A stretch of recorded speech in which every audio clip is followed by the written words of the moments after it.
Dalam hamparan sejarah padang pasir yang membara, di tengah kepungan debu dan deru peperangan yang membentuk peradaban manusia, terukir sebuah nama yang selamanya akan dikenang sebagai simbol dari sebuah kontradiksi yang luar biasa. Ia adalah Wahsy bin Harb al-Habsyi, seorang lelaki asal Ethiopia yang takdirnya terjalin erat dalam lembaran hitam dan putih sejarah Islam. Kisahnya bukan sekadar tentang seorang prajurit atau seorang budak, melainkan tentang perjalanan panjang sebuah jiwa yang merayap dari kegelapan yang paling pekat menuju cahaya yang paling benderang. Perjalanan Wahsy dimulai di bawah terik matahari Mekah, di mana ia hidup dalam belenggu perbudakan, memiliki tubuh kekar dan keahlian yang sangat ditakuti, yakni ketepatan dalam melempar tombak. Keahlian ini adalah satu-satunya harga diri yang ia miliki di tengah status sosialnya yang rendah. Namun keahlian inilah yang kelak akan mengubah jalannya sejarah dan memberikan luka paling dalam di hati baginda Rasulullah SAW. Sebelum lanjut, mohon tonton sampai akhir agar tak salah faham, serta dukung kami dengan menekan subscribe, berikan like, serta komen sahabat semua menonton dari daerah mana. Semoga keberkahan dan rahmat Allah selalu menaungi sahabat sekalian. Amin ya mujibas sa'ilin. Pada masa itu, dendam adalah mata uang yang berlaku di antara kaum Quraisy, terutama setelah kekalahan memalukan mereka dalam Perang Badar. Wahsy yang saat itu masih berada di bawah kekuasaan tuannya, Jubair bin Mut'im, terjebak dalam pusaran kebencian tersebut. Jubair menginginkan nyawa Hamzah bin Abdul Muthalib, sang singa Allah, sebagai balasan atas tewasnya sang paman. Di sisi lain, ada Hindun binti Utbah, seorang wanita yang hatinya telah membatu oleh kebencian karena ayah, saudara, dan pamannya tewas dalam perang yang sama.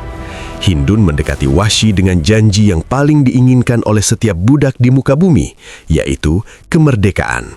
Wahsy ditugaskan untuk melakukan satu hal saja, mengarahkan tombaknya ke dada Hamzah bin Abdul Muthalib. Bagi Wahsy, tugas ini awalnya bukan soal ideologi atau pertentangan agama, melainkan murni soal kesempatan untuk menghirup udara kebebasan sebagai manusia merdeka. Namun, apa yang ia lakukan di Perang Uhud kelak akan menjadi bayang-bayang yang mengejarnya seumur hidup.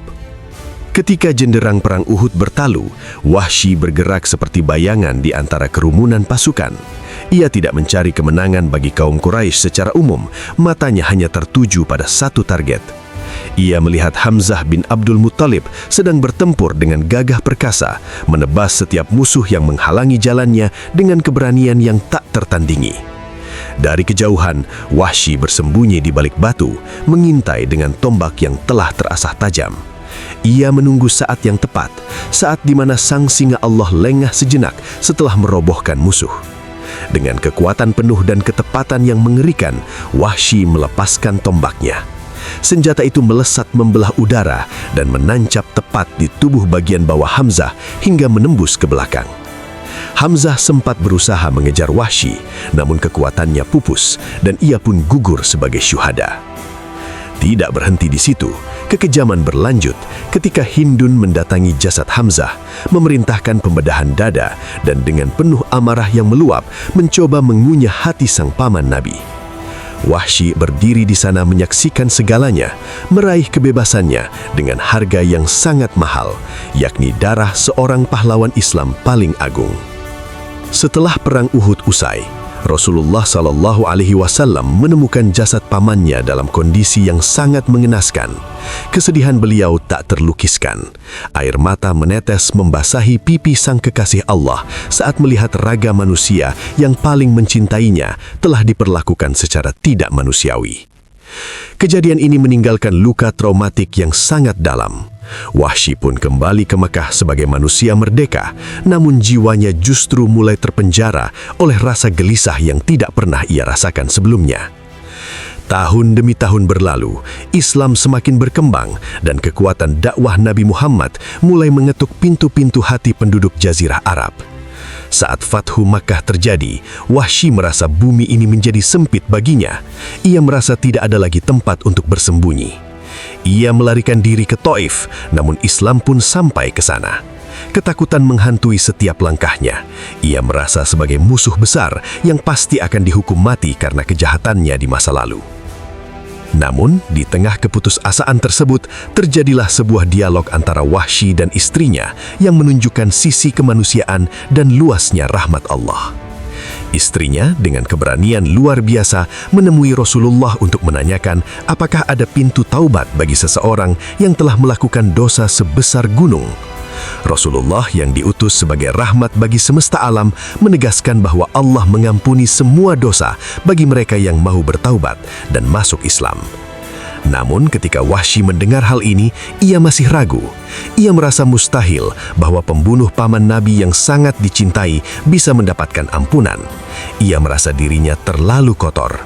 Di saat itulah, turunlah firman Allah dalam surat Az-Zumar ayat 53 yang memberikan harapan kepada semua hamba yang telah melampaui batas agar tidak berputus asa dari rahmatnya. Ayat inilah yang akhirnya meruntuhkan tembok kesombongan dan ketakutan dalam hati Wahsy. Akhirnya, ia datang menemui Rasulullah dengan penuh kerendahan hati untuk bersyahadat. Momen pertemuan Wahsy dengan Rasulullah adalah salah satu momen yang paling mengharukan sekaligus memilukan dalam sejarah. Di satu sisi, Islam menerima Wahsy dengan tangan terbuka karena syahadat menghapus segala dosa di masa lalu. Namun di sisi lain, Rasulullah sebagai manusia biasa tidak bisa menyembunyikan rasa perihnya. Setelah mendengar pengakuan Wahsy tentang detail pembunuhan Hamzah, Rasulullah memaafkannya, namun meminta satu hal yang sangat berat bagi Wahsy, yaitu agar ia tidak memperlihatkan wajahnya di hadapan beliau. Ini bukan karena kebencian, melainkan karena setiap kali beliau melihat Wahsy, beliau akan teringat pada kondisi jasad Hamzah yang koyak dan itu terlalu menyakitkan untuk ditanggung oleh perasaan beliau. Wahsy menerima keputusan itu dengan hati yang hancur karena rasa bersalah. Ia mencintai Nabi, namun ia harus mencintai dari jauhan. Ia menjadi seorang sahabat yang selalu berada di barisan belakang, menghindari kontak mata dengan pemimpin yang sangat ia rindukan. Sisa hidup Wahsy setelah itu adalah sebuah perjalanan penebusan dosa yang tiada henti.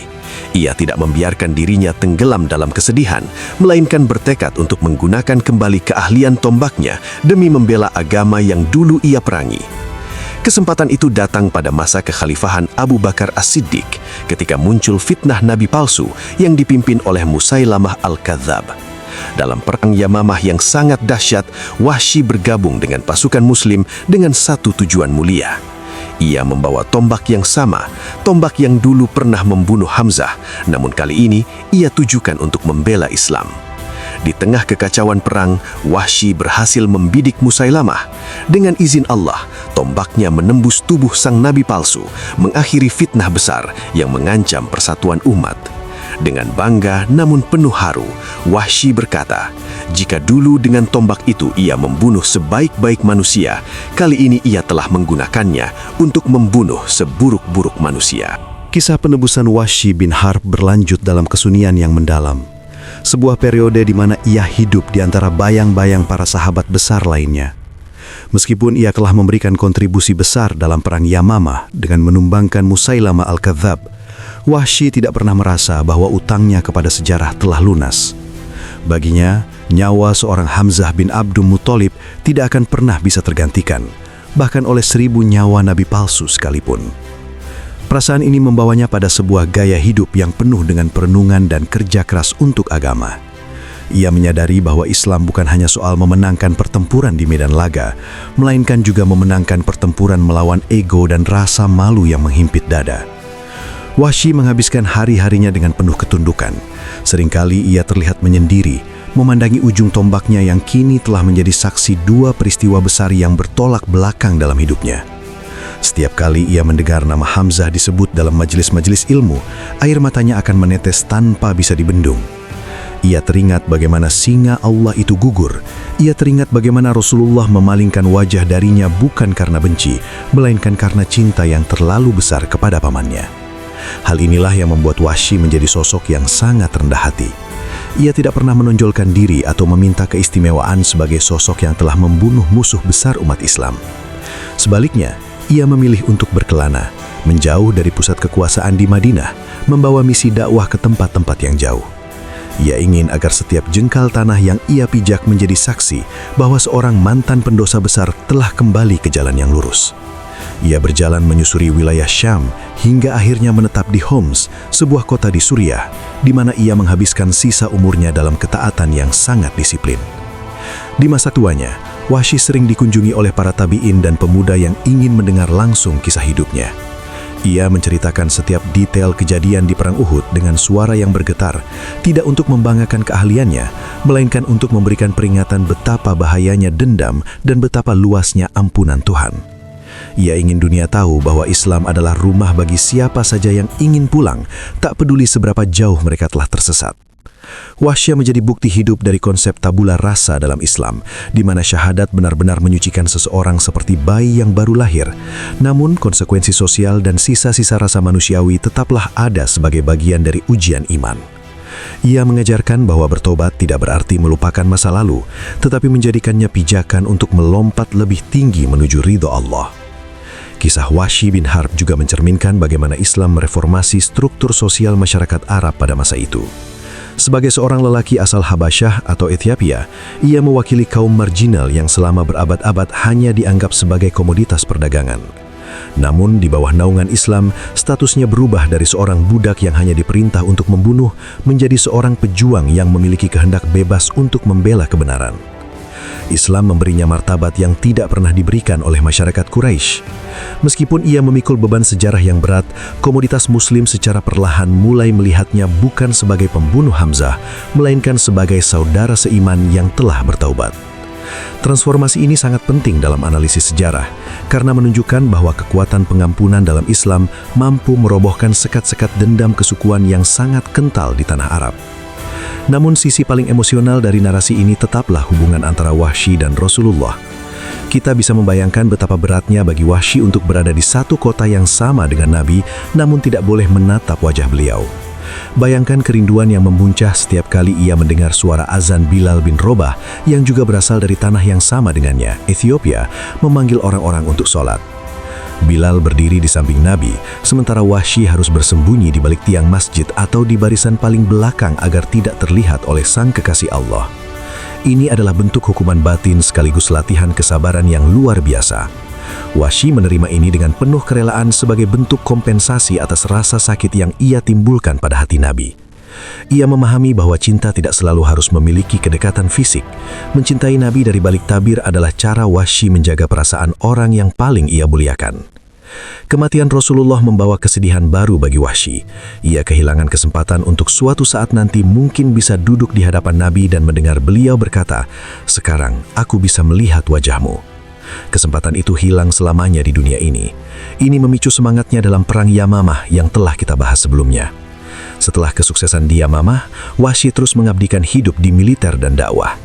Di Homs, ia dikenal sebagai pribadi yang tekun, meskipun ia juga manusia biasa yang terkadang didera rasa sepi. Beberapa riwayat menyebutkan bahwa di masa tuanya ia sempat mengalami kesulitan karena kebiasaan masa lalunya, namun ia selalu kembali pada istighfar. Ini menunjukkan bahwa proses menjadi orang baik adalah perjuangan seumur hidup, bukan sebuah pencapaian sekali jadi setelah bersyahadat. Hingga saat-saat terakhirnya, Wahsy tetap membawa identitas sebagai pencari ampunan. Ia wafat di Homs, jauh dari tempat kelahirannya di Ethiopia, dan jauh dari tempat ia melakukan dosa besarnya di Mekah dan Madinah. Makamnya menjadi pengingat bagi setiap ziarah bahwa tidak ada dosa yang terlalu besar bagi Allah untuk diampuni, dan tidak ada manusia yang terlalu rendah untuk mencapai kemuliaan. Wahsy bin Harb telah menuntaskan tugasnya di dunia. Ia telah memberikan pelajaran abadi tentang bagaimana mengubah energi destruktif menjadi energi konstruktif. Ia telah membuktikan bahwa tombak yang digunakan untuk menghancurkan bisa digunakan kembali untuk membangun dan melindungi. Dalam dunia yang seringkali cepat menghakimi dan sulit memaafkan, figur Wahsy dan sikap Rasulullah mengajarkan kita tentang keseimbangan. Kita belajar untuk memaafkan tanpa harus melupakan rasa sakit, dan kita belajar untuk bertobat tanpa harus merasa bahwa diri kita tidak berharga. Wahsy bin Harb al-Habasyi, sang pemilik tombak legendaris, akan tetap hidup dalam narasi sejarah Islam bukan sebagai penjahat, melainkan sebagai sosok yang berhasil menaklukkan dirinya sendiri sebelum ia menaklukkan musuh-musuh agamanya. Ia adalah pahlawan dalam kesunyian yang cintanya kepada Allah dan Rasul-Nya dibuktikan melalui air mata penyesalan dan pengabdian yang tulus hingga nafas terakhirnya.